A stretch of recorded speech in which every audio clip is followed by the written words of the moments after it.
Welcome back to the eXcess Reality Podcast, the podcast where two goofballs bring the future of XR into the present. I'm your host, Allison Day, and I am here with my co-host, Sen Nguyen. Hello. And we have our Quest. Yes. We've started playing with things on our Quest. So incredibly excited. The first thing we wanted to talk about today is some of the experiences we've done so far on the Quest. Yes. And what we're looking to do in the future. Yeah. So the first thing we tried a bunch. I tried a bunch of things. Pretty much, he downloaded a bunch of free shit. Yeah, pretty and much. And was like, what can I do that's free? Pretty much. I'm frugal. What can I say? I got to go for the free stuff. We haven't even bought Beat Saber yet. We haven't bought anything yet. But we will, though. That's on... Beat Saber is on my list of requirements. On the plan for the future. Gotta do it. Because we want to incorporate some of these into our YouTube too. Do we want to record some of the VR Since stuff? We've been doing YouTube gaming. Yes. We got to do it. Yes. We want to do some of our VR stuff, not just PC or PS4 or Switch or all that. Exactly. We've got the Quest, so let's do some VR gaming. Yeah. So I'm saving. At least that's my excuse. I'm saving for the paid content. You're saving the paid content for when we've got the setup all ready to go. Yeah, well, we got to and clean we don't the have office. 5 billion other things to do. Yeah. Oh man, I don't know when that's gonna. So little time. I don't know when that's gonna happen. That we're gonna have some free time, but we're gonna make time for the VR. I mean, we did just really watch the PS5 announcement stream today. Lots of new games as we're coming recording out soon. Yeah, so there's just so many games. So excited for it. So yeah, but we will be making time. We're working on getting it set up so that we can record. Mm-hmm. So we're not even there yet. I've been doing research. He's been buying stuff and researching. Research on how to record these things because without making everybody nauseous. Yeah, and also just recording it because there's the Quest one. You record a different way, and then when you plug in through Oculus Link. You get the Rift. You get access to the Rift way of doing it. library, and then there's a different way to record it. And I like to include you in it too somehow, or one of us in it. So both of us. So one of us will be in the headset, and we'll have video of that. But then the other one will be reacting, kind of how we do our gaming videos, like anyways. You're live reacting to the others, playing poorly in VR, throwing up, and being nauseous. But anyways, the first thing the free thing I tried that I really enjoyed. I think this was probably the very first one that you tried out. Yeah, because it's free. I'm like, it's free, and you wanted to try the hand tracking. Yes, and it was. I have to say, it was. Last time we got the Quest was like 6 months ago. There was no hand tracking. Was not a thing yet. Yeah, it wasn't even in beta or anything. There's not a lot of content 6 months ago. And what six month has it made, right? The 6 month. Really? There's so many content, so many games. There's hand tracking. There's just so many things to do on the Oculus Quest, and there's side quests. The thing that allows you to load in different things that's not through.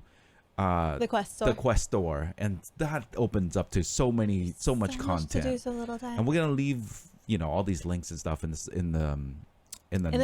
show note or on description on YouTube. So the first experience that we did, it's called Elixir, and pretty much you are being not even hired, you're being interviewed to be the assistant to a sorceress. Yes.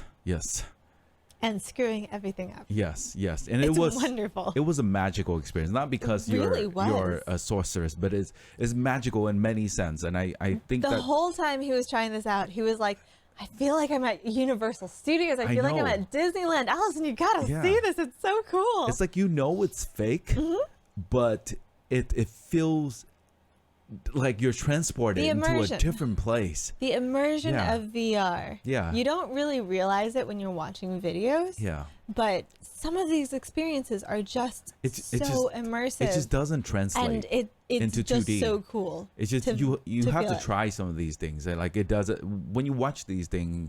If you do not have a headset right now and you're watching some of these things in 2D, realize that it looks so much better. So much in different. person. Yeah. So much. Yeah. Yeah, and it was such a magical experience, and it was my first time playing with hand tracking and seeing my hands and being able to move my fingers, and it it's so magical. I don't know. It's so cool. It's definitely a different experience than from using the controllers. Yeah. And the game was it utilized a lot of like all your fingers and hands, and you can dip your fingers into move things and poke at things and turn things and grab and things. And it's on fire, some fingers on fire, and you're just poking the eyeballs as you're going through the level. And it was, I think it was very, very well done. It's not a full game. Yes. It's definitely, I would consider it an experience. An experience. But it's just so magically done. Yes. It was so cool. The assets are wonderful. The way that they did it is just so immersive. There's stuff to do. I really enjoyed it. Yeah. I mean, that was, I think, our biggest experience that we went into, that we were like, I want to make something like this. I feel inspired. I feel inspired by like doing something, making something cool. And that's, I think hand tracking is so wonderful, and it allows you to just, you know, be even more immersive than just having these two controllers, right? So it's being even more immersive. You can use your finger. It feels natural. Yeah. And I can't wait to see what the next 6 months to year of all these new content coming out that utilize hand tracking. I would also say that I still don't think VR is quite ready for mass adoption. And we'll talk a little more about that later. But as a developer who we should be ahead of the curve, we should be getting into these things before mass adoption, because if mass adoption happens, we're already too late. Yeah, for sure. As a developer, this is really exciting. And I feel like this is such a great time to be a developer for VR experiences and VR games and AR and anything, XR, all of this. Because the technology is getting to the point where you can have a really good experience, but it's not quite at the point where it's ready for just anybody and everybody to pick it up. Because, you know, there are still some issues with like motion sickness and things aren't quite perfect. But I think the technology is going in that direction. And I'm hoping 5 years from now that VR will be something that everybody uses. It's a common thing. You know, every household is going to have a VR headset somehow, some way. Maybe through it's getting there. Maybe through PS5, right? Hey. PlayStation 5. Hey, there weren't any VR announcements about that today. I think they're still probably working on it. But we've seen articles about like, oh, well, this is supposed to be coming with PS5. This is rumored to be with PS5. So I'm sure Apple's going to get into the game pretty soon. I mean, everyone's getting into the game. There are all those rumors about Apple. And I'm sure Oculus is going to come out with better ones. And Give me a lightweight headset, please. I think that's what everyone wants. Yes. And I just need something lighter. It's a bit heavy. My poor little head is just like, I've been in here for a minute. My neck is not strong enough for this. Maybe you're wearing it wrong, Allison, but I just have a tiny head. That's true to you. Too. That's very true. IRL. That's very true. But head is like twice the size of mine. Speaking of content that utilize hand tracking, we want to in the upcoming months, like we kind of allude to it maybe a couple episodes ago. That we're gonna get into trying to do some fun stuff with it, experiment with the hand tracking. There is still that VR tabletop jam. Well, that's what I'm. Tray table jam. Yeah, that's what we're gonna. That's coming up in August, July and August. So if you want to play with hand tracking, you've got a Quest. This is the time. For sure. And speaking of that, though, I did get into. I spent like maybe an hour getting into doing starting development in Unity, using Unity and Oculus. I'm in Unity, and I got it up and running. It was so well integrated. It was a lot smoother than I thought. Yeah, and you just click play, and then it just normally you're in there. I'm used to you just like yelling at tutorials, just being cursing like, why doesn't this work? Cursing at the tutorial. And there was no cursing. Yeah, it was like, wow. No cursing at all. Click play, put on my headset, connect to the link. Oh, I'm in there. Oh, Allison, come here. Look at, I'm inside this thing. I'm in Unity. I'm in Unity. And also do stuff. Blender. Blender now has, and we're skipping ahead a little bit, but Blender now has a way to support VR. Yes. in Blender, so you can look at your models and everything. And you were playing with this too. Yes, I've been trying to get back. Everything. I'm so far behind. I know you are, Allison, but it's okay. There's so much to do. It's okay. That's I feel like that's my only purpose on this podcast. Otherwise, all we got it will just be a solo podcast with Allison. That's all I'm good for. No, but I've been playing a lot with Blender, trying to get back into game dev, trying to get back into, because if we want to create experiences, games, or whatever, we need to model. We need animations. So important. All that's going to be important. So I've been trying to get back into Blender, trying to do a lot of, trying to just do some animations, some rigging, and all this stuff. And so we're working on. I tried this. I tried the Blender, the VR support for Blender with the model I have, and I can see my little robot inside of it, and it was like, oh, I can see it in 3D now. That is cool. Robot. That is cool. Yeah, the flower defense robot. It's one of our little game that we were just making. Prototypes that we're working on. Just to learn how to become better game devs. Can you alter arm PG so you can be the arm?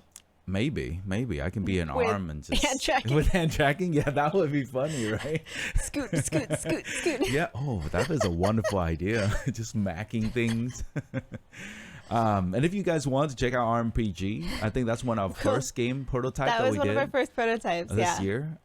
Check out on YouTube. Oh, the link will be in the show notes. Yeah, we've got a devlog for RPG. It's on itch.io, so you can actually go play it. Yeah, download it and play it. Just play it. But yeah, we'll put that in the show notes. Yeah. And if we ever do a VR version, we'll let you know. It'll be interesting to convert that to it, though. Yeah. But going back to my experience with Blender and the VR support of it, it works pretty well, but the resolution is not there. Like I can see, because I'm modeling, I'm doing all my dev and modeling animation on a 4K monitor. So when I'm looking, so you expect it to be really crisp and clear, but then when I put in the on the headset, I'm looking at my model in 3D space, and I was like, it's cool, but it's not 3D, it's not there. But granted, it's the Oculus, it's the resolution is not, right, it's not 4K. This is not quite, not quite the same. But so you won't be developing in the Oculus anytime soon. I probably not, just because it's I think right now is in preview, so there you can view your stuff. So I don't think anyone is actually working in it, and it could be a little bit difficult. I think in future version they're probably going to build out. I see that the direction they're heading towards, and I like it because they're building towards. He's like, I just want to live my entire life in VR. Yeah, more tools for you to be able to do these manipulation of vertices and meshes in 3D space. I think that's the future we're heading towards, and I think that's kind of cool. Be able to model. Yeah, with your hands. Model just with your hand tracking and just pulling vertices in 3D space. Yep. I feel like that's gonna be cool, but yeah, not there yet. But it was a cool preview. It's cool to see the direction that these things are going. Yes. All right. So the other experience that we really enjoyed so far was one called Bait. Yes. And it's a fishing game. There's always got to be a fishing game. We love our fishing games. Yes. Hashtag bop. Let me click play on here. If you're watching on YouTube, we have a video version of it. All right. If you're listening to the podcast, you can go check out youtube.com/sushicodes to see the video version of this. Yeah. Or check out our show notes on sushicodes.com. Yes. And we'll have a link to this. Yes. But so we're playing it and we can see it in the background. But yeah. It's pretty much a fishing game. It's a chill fishing game. There's so many different fish you can catch. There's different locations. It's like a better version of Bop. Yeah, pretty much. But our game is for mobile. Was a mobile game that we made last year. Yeah. But it was just very relaxing. It's very well done. And satisfying. Well done. Yeah. And extremely immersive. Yeah. When I took off the headset, I was just like, wait, I'm in a room. I'm not in the swamp anymore. What just happened? I want to go back to the swamp. I thought I was in a big old lake, tropical lake or a swamp. Yeah. But it was very enjoyable. It was very enjoyable. Like you see, it's just like the previous game that we talk about, the Elixir game. Mm-hmm. When you look around the scene, it's fake. Yeah. Everything is fake because it's not trying for realism necessarily. It's obviously a game. Yeah. but it feels like you're really at Disneyland. Feels like you're in it. Or Universal Studio, where they transport you into this different world. And it's fake, but it's like, oh, I'm escaping reality.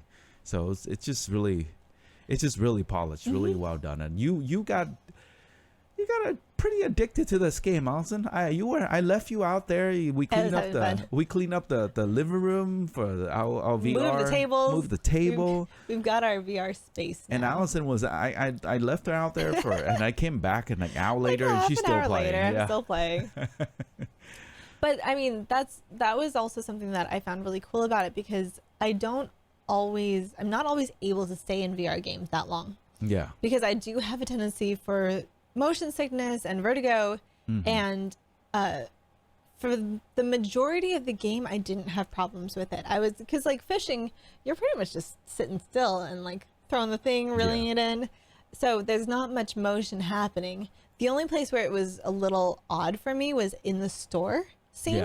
And that I don't know if it's because everything was closer, where the scene where you're talking to Jim Bob and like buying stuff, getting your new quests, going to different locations, but it felt very, very close, and looking around in it made me a little dizzy, and it did the same thing to you too. I think it's like a little parallax effect. Maybe parallax. So where the background kind of moved funny, right? And then when you turn, and then it's just a little disorienting. Yeah. It was.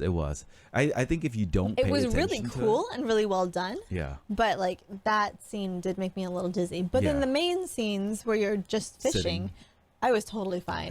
I was just like so cool, totally okay, just chilling there and fishing. Yeah. Even though the quality could be improved, but I think that's more of a Quest thing, not this game. Yeah. Because like sometimes there's a little bit of like the water would kind of flash a little bit.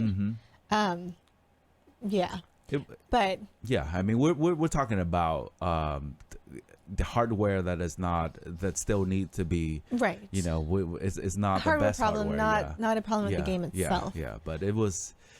Yeah, it was a really fun game. It was just so like the first time I tried it on my chair. I don't know if you remember. It's like woo, I'm fishing. I'm in. Was this when you punched your monitor? I don't think so. I punched my monitor many times, but it was not monitor. He's punched the wall. Yeah. I punch pretty much a lot of things around this table. He hasn't punched me yet. Because you're sitting pretty far. I know to stay out of the way. I'm like, oh, you're in VR? I'm going to go to the other room. I'm going to stay away because that's dangerous. But I have not punched anything yet this time around. No. The first time you did, you punched. Last time I punched a bookcase. And did you bleed? I had a bump. I think I had like a welt. Yeah. I think it was internal bleeding. It was maybe a bad bruise. Yeah. It was very painful. Like I was in tears because it was so painful. Yeah. I haven't punched anything this time though. I'm staying away from things. I mean, that's why you punched the edge of the bookcase. I got the corner of the bookcase. That is that would hurt. That would make anyone make it weep. Not fun. So fair warning. Yeah. Make sure they always tell you this, and then you get cocky. But no, make sure you are in. It's dangerous. A safe space where you can't punch things. Yeah.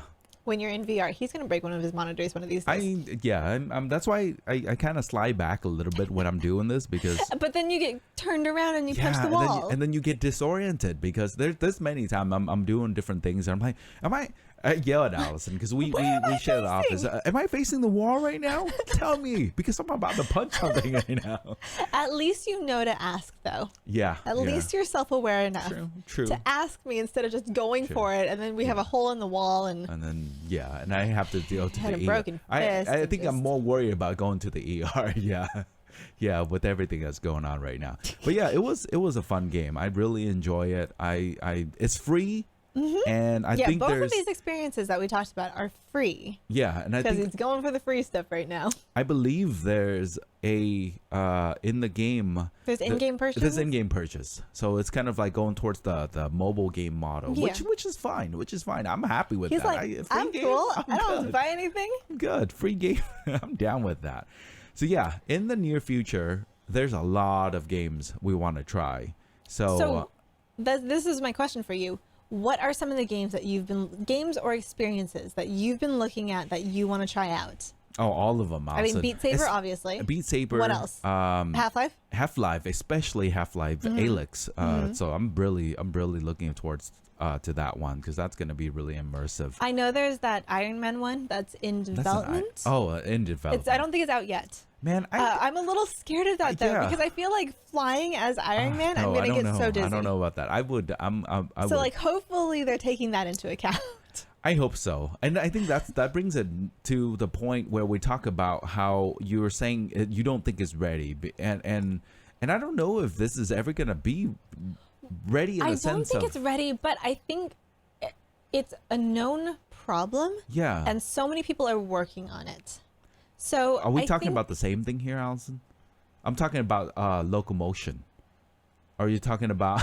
We're talking about two different things. Yes, we always talk about along the same line. Can we just keep going about different things and then maybe it'll just converge? We're gonna have two different conversations. It's gonna be great. It'll converge. I was talking more about the vision thing. The vision, yeah. No, and nausea, motion sickness, all of that. Actually, before we get to that topic, I'd like to talk about the locomotion because I don't know if we ever gonna get. We can go to what you're. If it's ever gonna get fixed, Allison.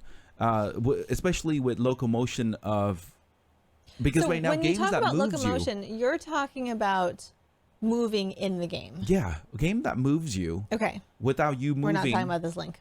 Yeah, but it's okay. It's okay. Yes. We can talk about that soon. But I just want to think about. Well, okay. The thing with locomotion for me is I think a lot of the solutions of transporting are good. The only way.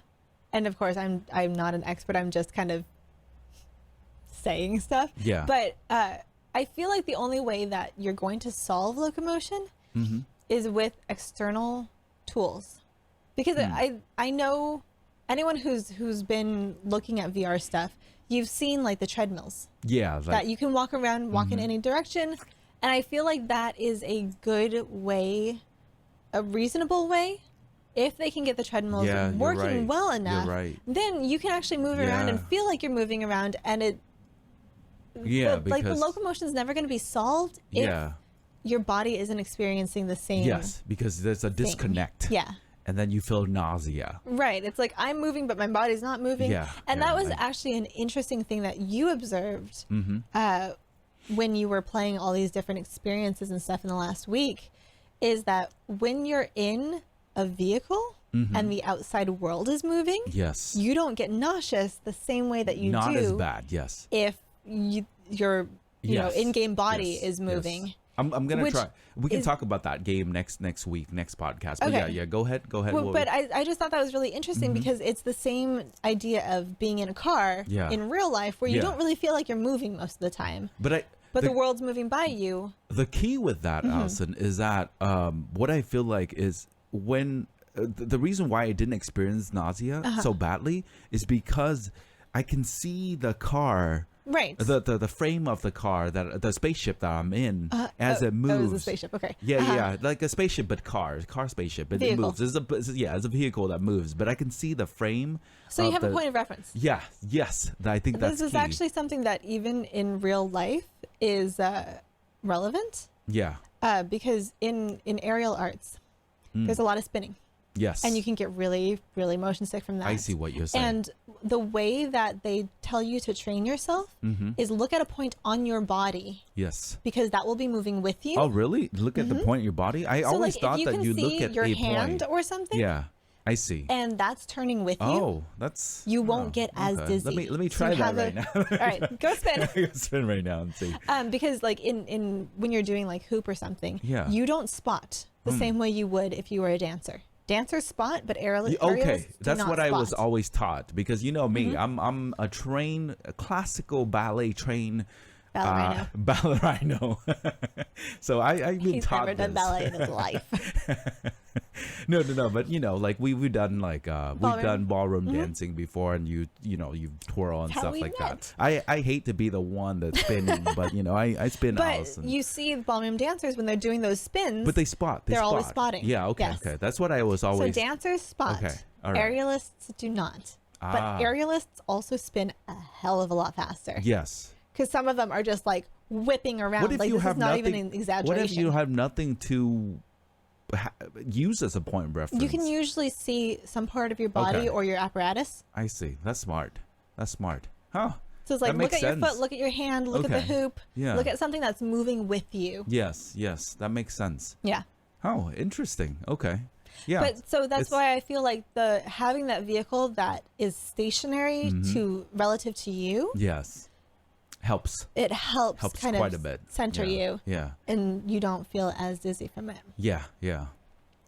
It's weird. It's really interesting to me how dizziness and all of these things work. Yeah, how your mind works and how that it's just It's just the weirdest thing. I don't think millions of years of evolution has trained our brain for this moment. No, we don't need to spin like crazy. I don't think so. I don't see why there isn't an evolutional purpose for this. Yeah, but that you answer my question though. I think that's the only way.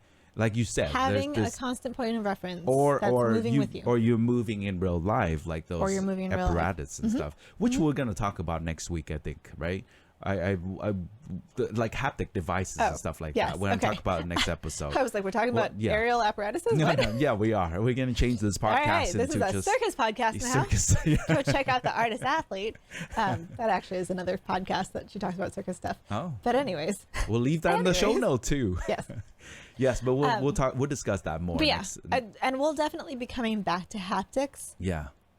Just repeatedly in the future, because I think it's something that's just so cool. Yes. And it's interesting to see how people are trying to solve these different problems of experiencing things and wanting to also feel them in real life. Yes.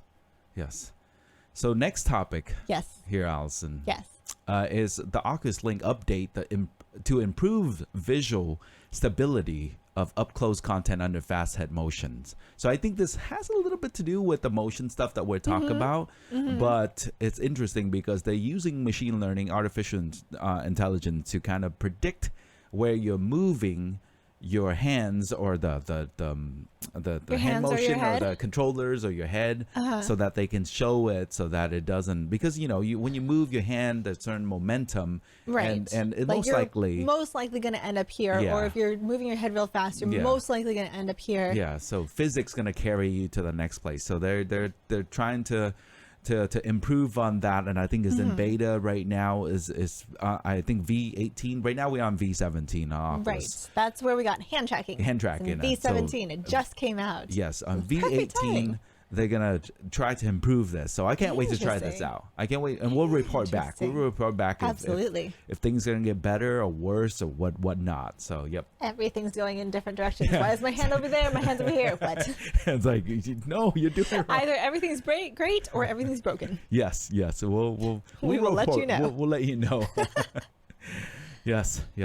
The next thing we wanted to talk about today is something that started with a tweet on Twitter from a VR developer named Danny Bittman. And he was talking about how he went to his eye doctor and realized that his eyesight had degraded just a huge amount in the last few years. Yes. And he's been doing VR tilt brush. Yes. I think. Yes. And so staying in VR for like 6 hours a day for years. I think he mentioned he spent about 10,000 plus hours in the past maybe 3 to 4 years. I think, something like that. Yes. And he was saying how he already started with some, like, his eyesight was not perfect before this, but that his doctor was saying that it's degraded much more than you would normally expect. Yes. And that they think it's because of all of his VR usage. Yes. And this was kind of one of the things of why I was saying that I don't think VR is quite ready for mass adoption yet. Yes. Because a lot of us do still get nausea, motion sickness. Yeah. I mean, I'll come out of VR and just feel like I'm cross-eyed. Yes. I think that's a common thing. Yes. To feel like it's just doing weird things to your eyes. Some people will get headaches.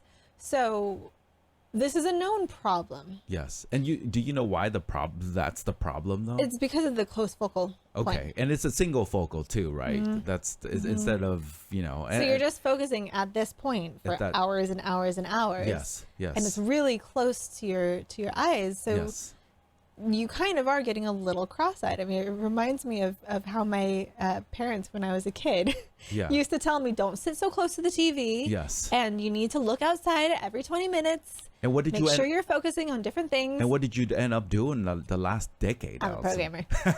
I just stare at the screen. 8 hours plus a day. Or read. Single focus point too. But I don't have glasses yet. Yes. Luckily, fortunately, we are both the only people. I know. In both of our families. Who don't wear glasses. I know. I feel like I'm knock on wood, right? Knock on wood, because I one of these days we're just gonna be just wearing glasses and it just go from we're both gonna go 0 to 100. Nerd at the same time. It's gonna be great. But amazingly, we're still good. I'm holding off for the Apple glasses. Oh yeah, that's right. By the time we need glasses, it'll be cool to wear glasses. Yeah, that's right. And if everyone's gonna be wearing glasses. This is my grand plan. Yes. Everything's okay. I never thought about that. That was a good idea. I'm not afraid of glasses anymore. No, you'll be wearing glasses before you even need them. Yeah, exactly. It'll be like. And then when you do need them, nobody's gonna even notice because you'll already be wearing glasses. I'll be wearing glasses anyways. It'll be the thing that everybody does. Exactly. Contacts will no longer. All the contact businesses will go out of business because everybody's gonna be wearing glasses. It's cool. That's cool. I mean, just like everyone has iPhone now, Until now, it's the VR contacts. Yes. 10, 20, 30 years I think from now. maybe 20 years, I think. You think? I don't know. I can never put contact lens 2040. On. Have you ever... Wait, why would I ask you? You don't wear glasses. Have you ever... I don't know. I don't know how people do that. They just stick their finger into their eyes and to... You get used to it. You can't get used to it. Austin, it's like saying getting used to getting... I'm a woman. Yes. I've gotten used to putting makeup on. Oh. At eyeliner. Oh yeah, that I can't. I don't know if I can do that either. I don't really wear fake lashes, but I've had to do it for performances and stuff. Yes. And so that's like putting glue and putting a thing right on your eye. I don't know. Or having my makeup done for performances. Yes. When somebody else is up in your eye.